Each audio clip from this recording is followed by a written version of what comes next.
गीता वृंदावन खंड में कल कालिया नाग के उपाख्यान नामक 14वां अध्याय हम लोगों ने श्रवण किया था। कालिया नाग के बारे में आज 15वां अध्याय है। कालिया नाग को कल भगवान ने भेज दिया रमनक द्वीप में। कालिया नाग पहले गरुड़ जी से लड़ लिया, तो लड़ने के बाद भगवान ने उसको चरण चिन्ह देने के बाद कहा अब का गरुड़ जी का भय नहीं रहेगा, तुम रमनक द्वीप में चले जाओ। लेकिन रमनक द्वीप में जाने से पहले वो बलराम जी के पास गया था। बलराम जी ने भेज दिया था कालिया आदह में, और वहाँ से भगवान ने उसको रमनक द्वीप भेज दिया। कालिया को अभय देकर भगवान ने रमनक द्वीप में भेज दिया। सांपों के रहने का जगह रमनक द्वीप है, फिजी देश है, वहाँ पे है ये रमनक द्वीप। आज हम लोग श्रवण करेंगे श्री राधा का गवाक्ष मार्ग से श्री कृष्ण के रूप का दर्शन करके प्रेम विहल होना, ललिता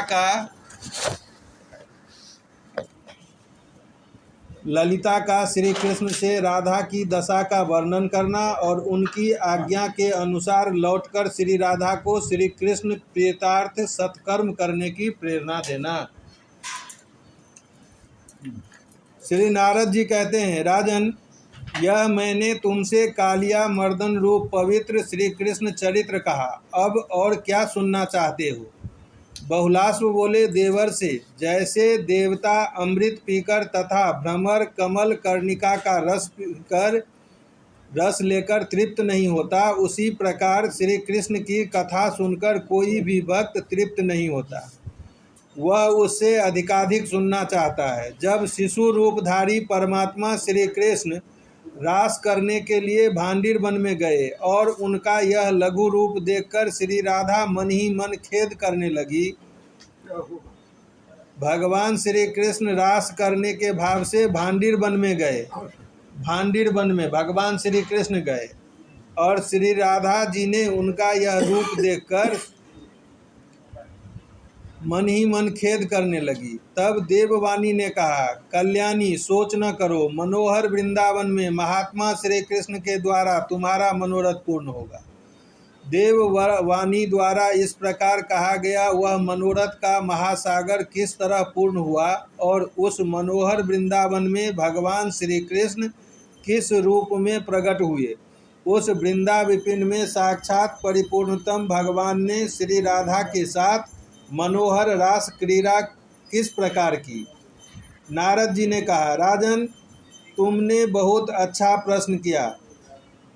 मैं उस मंगलमय भगवत चरित्र का उस मनोहर लीलाख्यान का जो देवताओं को भी पूर्णतया ज्ञात नहीं है वर्णन करता हूँ। एक दिन की बात है, श्री राधा की दो प्रधान सखियाँ शुभ स्वरूपा ललिता और विशाखा वृषभानु के घर पहुंचकर एकांत में श्री राधा से मिली। सखियां बोली, राधे, तुम जिनका चिंतन करती रहती हो और स्वतः जिनके गुण गाती रहती हो, वे भी प्रतिदिन ग्वाल बालों के साथ वृषभानुपुर में आते हैं। राधे, तुम्हें रात के पिछले प्रहर में जब वे गोचारण के लिए निकलते हैं, उनका दर्शन करना चाहिए, वे बड़े सुंदर हैं। राधा बोली, पहले उनका मनोहर चित्र बनाकर तुम शीघ्र मुझे दिखाओ, उसके बाद मैं उनका दर्शन करूंगी, इसमें संशय नहीं। नारद जी कहते हैं, तब दोनों सखियों ने नंद नंदन का सुंदर चित्र बनाया जिसमें नूतन यौवन का माधुर्य भरा था। वह चित्र उन्होंने तुरंत श्री राधा के हाथ में दिया। वह चित्र देखकर श्री राधा हर्ष से खिल उठी और उनके हृदय में श्री कृष्ण दर्शन की लालसा जग उठी। हाथ में रखे हुए चित्र को निहारती हुई वे आनंद मग्न होकर सो गई। भवन में सोती हुई श्री राधा ने स्वप्न में देखा, यमुना के किनारे भांडीर वन के एक देश में नील मेघ की सी कांति वाले पीत पटधारी श्याम सुंदर श्री कृष्ण मेरे निकट ही नृत्य कर रहे हैं। विदेहराज, उसी समय श्री राधा की नींद टूट गई और वे शैया से उठकर परमात्मा श्री कृष्ण के वियोग से विहल उन्हीं के कमनीय रूप का चिंतन करती हुई त्रिलोकी को तृणवत मानने लगी। इतने में ही ब्रजेश श्री नंदनंदन अपने भाव से चलकर वृषभानु नगर की संकरी गली में आ गए। सखी ने तत्काल खिड़की के पास आकर श्री राधा को उनका दर्शन कराया। उन्हें देखते ही सुंदर श्री राधा मूर्छित हो गई। लीला से मानव शरीर धारण करने वाले माधव श्री कृष्ण भी सुंदर रूप और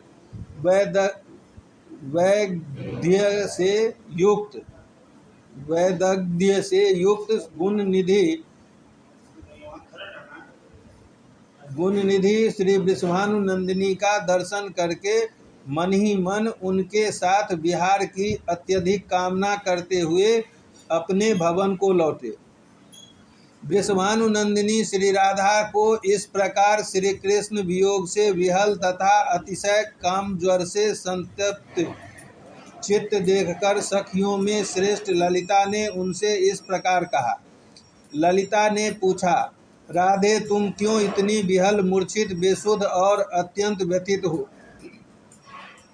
सुंदरी, यदि श्री हरि को प्राप्त करना चाहती हो तो उनके प्रति अपना स्नेह दृढ़ करो। वे इस समय त्रिलोकी के भी संपूर्ण सुख पर अधिकार किए बैठे हैं। सुबह वे ही दुखाग्नि की ज्वाला को बुझा सकते हैं। उनकी उपेक्षा पैरों से ठुकराई हुई कुम्हार के आवे की अग्नि के समान दाहक होती है। नारद जी कहते हैं, राजन, ललिता की यह ललित बात सुनकर ब्रजेश्वरी श्री राधा ने आंखें खोली और अपनी उस प्रिय सखी से गदगद वाणी में यूं बोली। राधा ने कहा, सखी, यदि मुझे ब्रजभूमन श्याम सुंदर के चरणारविंद नहीं प्राप्त हुए तो मैं कदापि अपने शरीर को धारण नहीं करूंगी, यह मेरा निश्चय है। नारद जी कहते हैं, मिथिलेश्वर, श्री राधा की यह बात सुनकर ललिता भय से विहल हो यमुना के मनोहर तट पर श्री कृष्ण के पास गई। वे माधवी लता के जल से आच्छन्न और भ्रमरों की गुंजारों से व्याप्त एकांत प्रदेश में कदम्ब की जड़ के पास अकेले बैठे थे। वहाँ ललिता ने श्री हरि से कहा।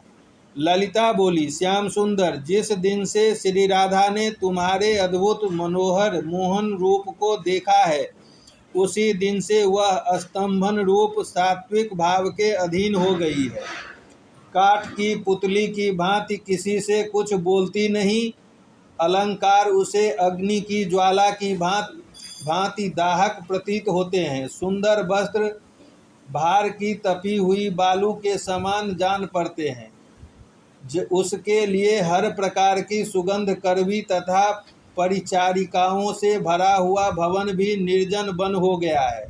हे प्यारे, तुम यह जान लो कि तुम्हारे विरह में मेरी सखी को फूल बाण सा तथा चंद्रबिंब विषकंद सा प्रतीत होता है। अतः श्री राधा को तुम शीघ्र दर्शन दो। तुम्हारा दर्शन ही उसके दुखों को दूर कर सकता है। तुम सबके साक्षी हो। भूतल पर कौन सी ऐसी बात है जो तुम्हें विदित न हो? तुम ही इस जगत की सृष्टि, पालन और संहार करते हो। यद्यपि परमेश्वर होने के कारण तुम सब लोगों के प्रति संभाव रखते हो, तथापि अपने भक्तों का भजन करते हो, उनके प्रति अधिक प्रेम भाव रखते हो। नारद जी कहते हैं, राजन, ललिता की यह ललित बात सुनकर ब्रज के साक्षात देवता भगवान श्री कृष्ण मेघ गर्जन के समान गंभीर वाणी में बोले। श्री भगवान ने कहा, भामिनी, मन का सारा भाव स्वतः एकमात्र मुझ परात्पर पुरुषोत्तम की ओर नहीं प्रभावित होता, अतः सबको अपनी ओर से भगवान कहते हैं, भामिनी, मन का सारा भाव स्वतः एकमात्र मुझ परात्पर पुरुषोत्तम की ओर नहीं प्रवाहित होता है, अतः सबको अपनी ओर से प्रति प्रेम ही करना चाहिए। इस भूतल पर प्रेम के समान दूसरा कोई साधन नहीं है। मैं प्रेम से ही सुलभ होता हूँ। भांडीर वन में श्री राधा के हृदय में जैसे मनोरथ का उदय हुआ था वह उसी रूप में पूर्ण होगा। सत्पुरुष अहेतुक प्रेम का आश्रय लेते हैं। संत महात्मा उस निर्हेतुक प्रेम को निश्चय ही निर्गुण तीनों गुणों से अतीत मानते हैं, जो मुझ केशव में और श्री राधिका में थोड़ा सा भी भेद नहीं देखते, बल्कि दूध और उसकी शुक्लता के समान हम दोनों सर्वथा अभिन्न मानते हैं, हम दोनों को अभिन्न मानते हैं। अंतःकरण में अहेतुकी भक्ति के लक्षण प्रकट होते हैं तथा वे ही मेरे ब्रह्मपद गोलोक धाम में प्रवेश पाते हैं। रंभोरु, इस भूतल पर जो कुबुद्धि मानव मुझ केशव हरि में तथा श्री राधिका में भेदभाव रखते हैं, वे जब तक चंद्रमा और सूर्य की सत्ता है तब तक निश्चय ही कालसूत्र नामक नरक में पड़कर दुख भोगते हैं। नारद जी कहते हैं, राजन, कृष्ण की यह सारी बात सुनकर ललिता सखी उन्हें प्रणाम करके श्री राधा के पास गई और एकांत में बोली। बोलते समय उसके मुख पर मधुर हास की छटा छा रही थी। ललिता ने कहा, सखी, जैसे तुम श्री कृष्ण को चाहती हो उसी प्रकार वे मधुसूदन श्री कृष्ण भी तुम्हारी अभिलाषा रखते हैं। तुम दोनों का तेज भेदभाव से रहित एक है। लोग अज्ञानवश ही उसे दो मानते हैं। तथापि सती साध्वी देवी, तुम श्री कृष्ण के लिए निष्काम कर्म करो, जिससे पराभक्ति के द्वारा तुम्हारा मनोरथ पूर्ण हो। नारद जी कहते हैं, नरेश्वर, ललिता सखी की यह बात सुनकर रासेश्वरी श्री राधा ने संपूर्ण धर्म वेताओं में श्रेष्ठ चंद्रनाना सखी से कहा।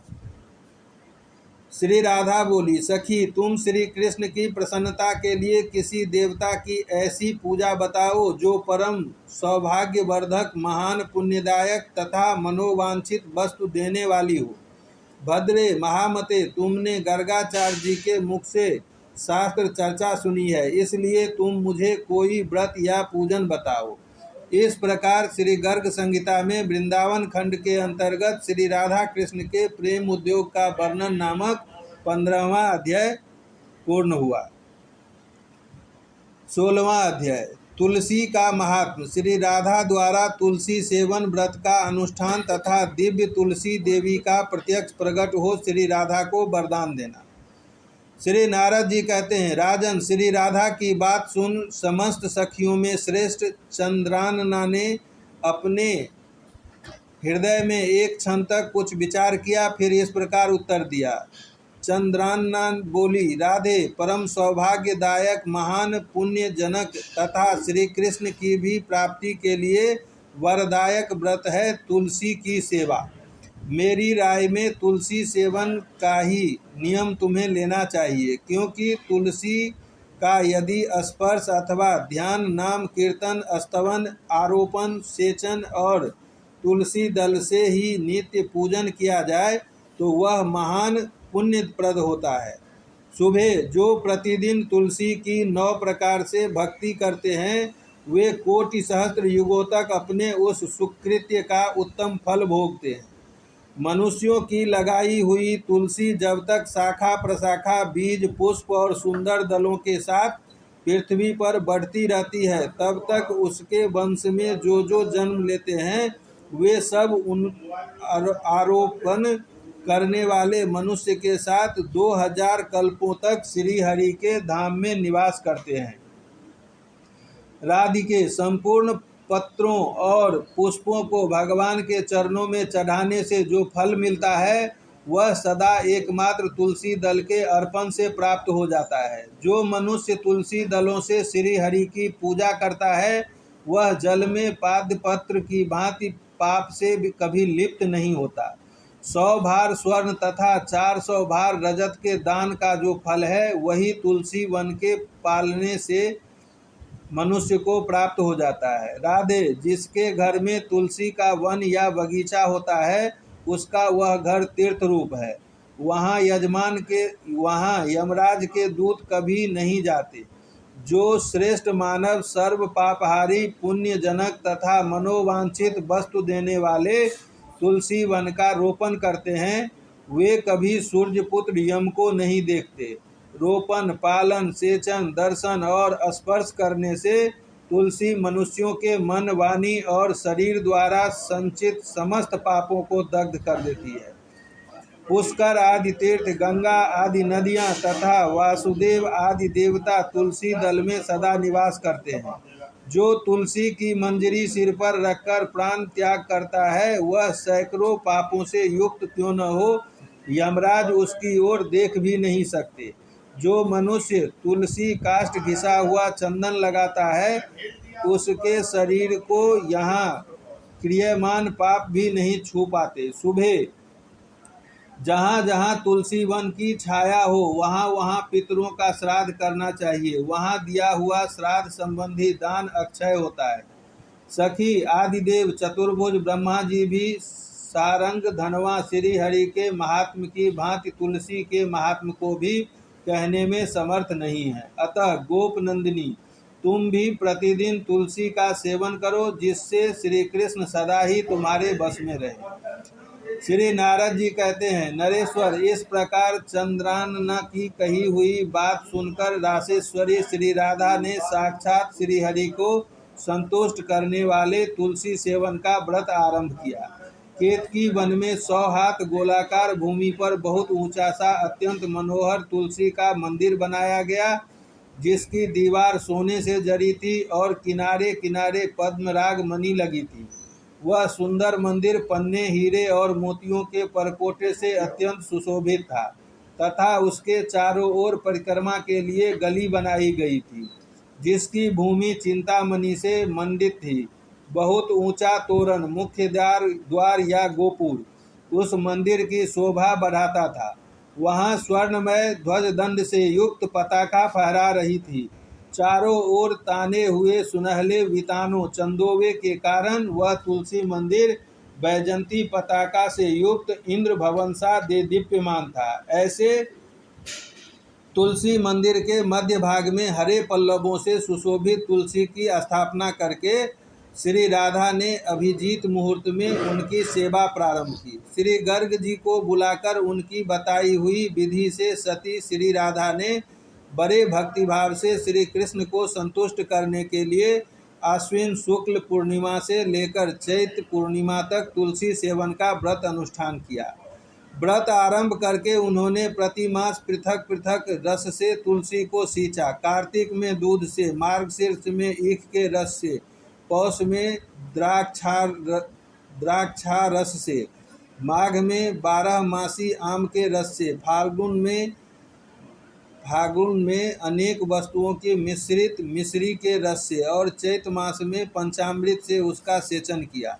नरेश्वर, इस प्रकार व्रत पूरा करके वृषभानु नंदिनी श्री राधा ने गर्ग जी की बताई हुई विधि से वैशाख कृष्ण प्रतिपदा के दिन उद्यापन उत्सव किया। उन्होंने 2 लाख ब्राह्मणों को 56 भोगों से तृप्त करके वस्त्र और आभूषणों के साथ दक्षिणा दी। विदेहराज, मोटे मोटे दिव्य मोतियों का 1 लाख भार और स्वर्ण का 1 कोटि भार श्री गर्गाचार्य जी को दिया। उस समय आकाश में देवताओं की दुंदुभियां बजने लगी, अप्सराओं का नृत्य होने लगा और देवता लोग उस तुलसी मंदिर के ऊपर दिव्य पुष्पों की वर्षा करने लगे। उसी समय स्वर्णमय सिंहासन पर विराजमान हरिप्रिया तुलसी देवी प्रकट हुई। उनके 4 भुजाएं थी, कमल दल के समान विशाल नेत्र थे, 16 वर्ष की सी अवस्था एवं श्याम कांति थी। मस्तक पर हेममय किरीट प्रकाशित था और कानों में कंचनमय कुंडल जलमला रहे थे।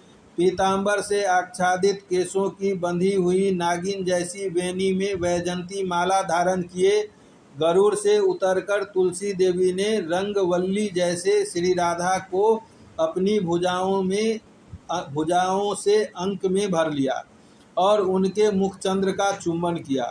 तुलसी बोली, कलावती कुमारी राधे, मैं तुम्हारे भक्ति भाव से वशीभूत हो निरंतर प्रसन्न हूँ। भामिनी, तुम केवल लोक संग्रह की भाव से इस सर्वतोमुखी व्रत का अनुष्ठान किया है।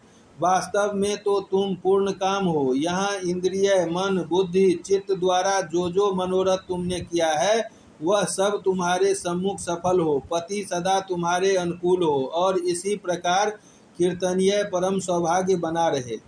श्री नारद जी कहते हैं, राजन, यों कहती हुई हरिप्रिया तुलसी को प्रणाम करके वृषभानुनंदिनी श्री राधा ने उनसे कहा, देवी, गोविंद के युगल चरणार बिंदों में मेरी अहेतुकी भक्ति बनी रहे। मैथिली राज शिरोमणि। तब हरिप्रिया तुलसी तथास्तु कहकर अंतर ध्यान हो गई। तब से वृषभानुनंदिनी राधा अपने नगर में प्रसन्न चित्त रहने लगी। राजन, इस पृथ्वी पर जो मनुष्य भक्ति परायण हो श्री राधा के इस विचित्र उपाख्यान को सुनता है, वह मन ही मन त्रिवर्ग सुख का अनुभव करके अंत में भगवान को पाकर कृत्य हो जाता है। इस प्रकार श्री गर्ग संहिता में वृंदावन खंड के अंतर्गत तुलसी पूजन नामक 16वां अध्याय पूरा हुआ। प्रेम से बोलिए आनंद कंद भगवान की जय, श्री युगल सरकार की जय। जय जय श्री राधे श्याम, निताई गौर हरि बोल। सद्गुरुदेव भगवान की जय। आज के आनंद की जय। जय जय श्री राधे।